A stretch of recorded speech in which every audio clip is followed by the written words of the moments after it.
No money down is a fantastic property strategy, one of the best. It's been a game changer for me. So in this video I'm going to cover for you the pros and cons of no money down. It is a real game changer and I hope you enjoy it. No money down was a complete game changer for me when I first came across it, but I was a little bit apprehensive because it didn't quite compute that I can buy property using other people's money which they'll give to me, and then we both split the profit or split the proceeds in a particular proportion. It just made no sense to me whatsoever. However, I thought, let's give it a go and see if it works. And I did, and it has worked. And I know lots of people out there who've come across the concept, they haven't tried it because in their own mind they can't see how it would work. Yet, once you've done it, it seems like the most logical and sensible way forward if you don't have the cash to invest yourself. So let me take you through some of the pros and cons based on my experience of why no money down is a good concept and the things that you ought to be aware of, which may be negatives, so to speak. So in terms of the benefits, number one, if you're short on money or you've invested money elsewhere and you're waiting for those projects to finish, then you need money from somewhere. So using no money down, finding somebody else who has the capital is a fantastic way to leverage and increase your property portfolio. Number two, if you're new to property, or if you know about property but you don't have any property deals on the go, or you haven't done any projects yourself, then and you haven't got the cash, then it's a bit hard to get started usually. So no money down is a fantastic way to do it. So let's say, for example, you're a project manager working for a large company, looking to leave working for that company to set up your own business, but you haven't got the cash. You can find somebody who has got the cash, do a joint venture with them, leave work, and obviously start building your property portfolio or your property business. So it's a good way to get in, especially if you haven't got the cash available right now for your first deal. Number three, you can be quite creative.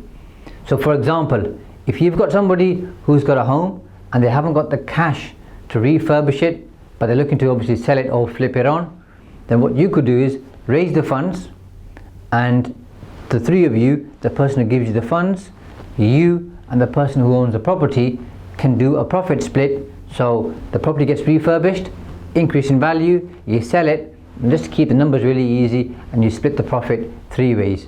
That can work, and I've seen people do that. The other side is where, let's say you've got somebody who's got the property, they've got the cash, they don't want the headache of fixing the property, or previously they haven't fixed up properties. You've got the know-how, so you could do a JV with them, their property, their cash, you get all the work done, and then sell the property and split the proceeds in a particular ratio. So that could work extremely well. Number four, it gives you the opportunity to do lots of deals at the same time. So let's say you've got the first investor, they've got £100,000, second one £200,000, third one £300,000. You could do a deal with the first one, second one, third one, or multiple deals with each of them at the same time. So rather than doing one deal at a time, which is slow and tedious, and it's going to take time for you to get your money, because depending on the no money down your deals you're doing. So for example, if you're doing a commercial conversion, it'll take about 18 months to say 2 years. So it's going to take to be a while before you get your money back. But if you're doing 3, 4, 5, 6 at the same time, then let's say every 3 or 6 months, one project finishes, you sell it or you refinance it, get your cash out, pay the investor, keep your share, and you carry on. So you can scale up very, very quickly and work with different JV partners at the same time. Another benefit is if you've been working most of your life, for example, and you've not managed to save the cash. I'm not saying you're not disciplined, but maybe you like spending it quite often, which most people do. I'm the same, by the way. If you work with an investor and you're using no money down, the likelihood is, generally speaking, you're going to be more conscious with their money and more disciplined than you would be with your own. Because if it's your own money in your own bank, you spend it however you like. You can buy a new car, go on holiday, buy a new watch, do whatever you like. You're open to do that. If it's somebody else's money, you know you're accountable, So it's going to help you bring in more financial discipline, and you're going to be more focused on it. So hopefully you'll do better and manage the money in a much better way. So some of the things you need to be aware of in terms of disadvantages. The first one is, it's a good concept, it works. Logically it doesn't quite fit for most people, but it does work. The challenge is to find an investor who believes in you, your credibility and your experience. If you've done lots of deals like I have right now, it's easier for me to use no money down, because I can show people, look, I've done A, B, C, D, E, F, this many projects, and they say, oh, you clearly know what you're doing, or you know enough to do a deal. Whereas if you're new to the whole business of property investing, then for someone to give you £100,000 without the track record will be difficult. However, you can overcome that, especially if you've got experience in property, or if you've got people who are mentoring, coaching, supporting you. Then you can say, I don't have the particular experience, but I've got somebody who's working with me who has the experience. So Mr. or Mrs. Investor, together we'll get the deal done. But your first one's probably going to be your hardest one, but I guess that's true for most things in life. The first time you do something, it's harder than the second, third, fourth and multiple times.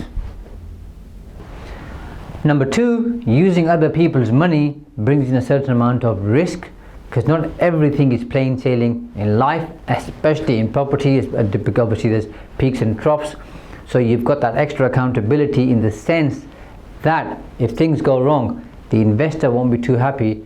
And generally speaking, as human beings, we sometimes tend to blame other people for a situation or scenario or a problem. So you'll have to take that responsibility and be extremely careful. When the market's going up, you're going to do really well. When it's going down, it's going to be a problem. Alongside that, if you're then looking to do the more riskier strategies, buying land and obtaining planning, well, if you don't get planning and you use somebody else's money on an option agreement and they've spent all those costs for planning purposes, they're not going to be a happy bunny. So I'd say start off with the less risky stuff like buy-to-lets, like small flips, and then move on to the bigger, chunkier stuff like new builds, large commercial conversions, and some of the larger property development projects.